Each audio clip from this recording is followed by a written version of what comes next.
Swastiastu. Selamat pagi, salam guru hebat.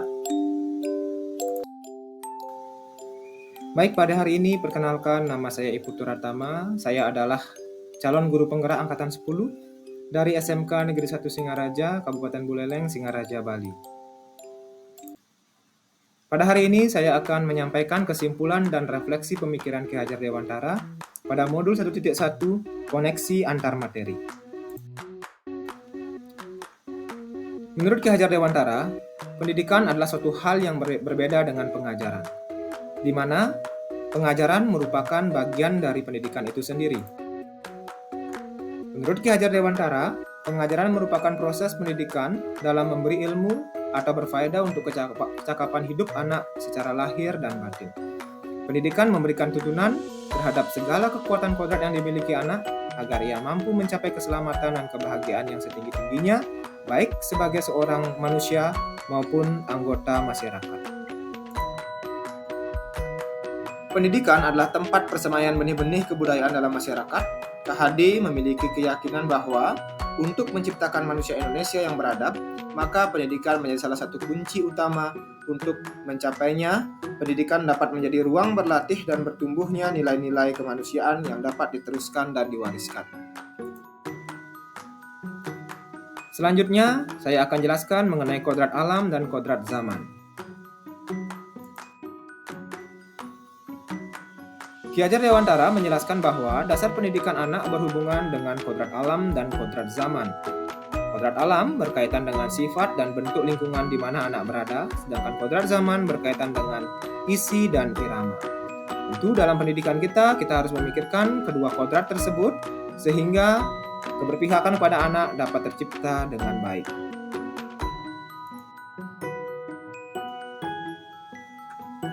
Apa yang Anda percaya tentang murid dan pembelajaran di kelas sebelum Anda mempelajari modul 1.1?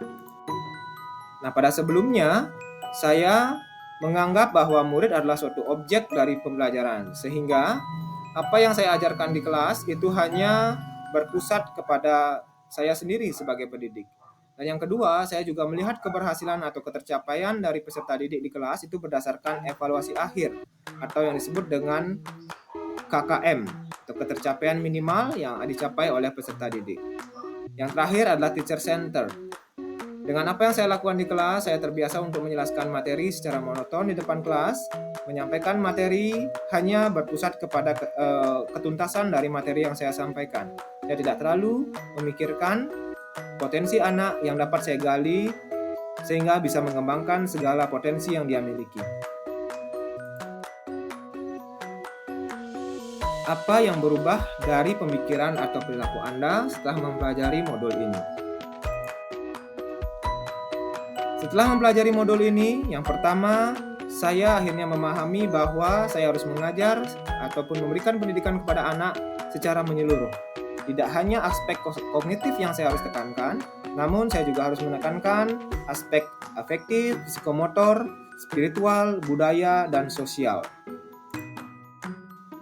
Selanjutnya, sebagai seorang pendidik atau guru, di sini kita harus memiliki paradigma bahwa guru adalah sebagai seorang fasilitator ataupun mentor untuk anak, sehingga kita bisa memberikan tuntunan secara menyeluruh. Jadi, yang kedua, sebagai seorang guru harus ikhlas dan sabar dan memahami karakteristik murid.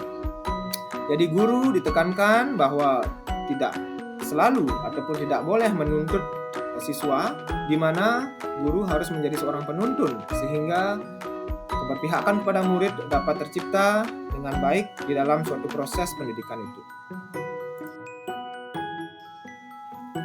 Apa yang dapat segera Anda terapkan lebih baik agar kelas Anda mencerminkan pemikiran Ki Hajar Dewantara? Setelah mempelajari modul 1.1, di sini saya akhirnya memiliki refleksi dan juga beberapa hal yang akan saya lakukan dalam pembelajaran di kelas. Yang pertama adalah pembelajaran yang interaktif dan menyenangkan, sehingga peserta didik akan bisa memberikan suasana yang senang, gembira dalam proses pembelajaran. Yang kedua adalah student center, di mana siswa tidak hanya sebagai objek dari pembelajaran itu, namun mereka juga harus menjadi subjek yang berproses dalam suatu pembelajaran. Yang ketiga adalah menerapkan merdeka belajar, di mana manusia-manusia merdeka akan menumbuhkan budi pekerti dan juga mereka dapat bertumbuh dan berkembang sesuai dengan kodratnya masing-masing. Lalu yang terakhir adalah tuntunan, di mana sebagai seorang guru kita harus menjadi penuntun terhadap peserta didik kita sehingga mereka dapat berjalan di jalan yang benar dan juga menemukan apa kodratnya masing-masing.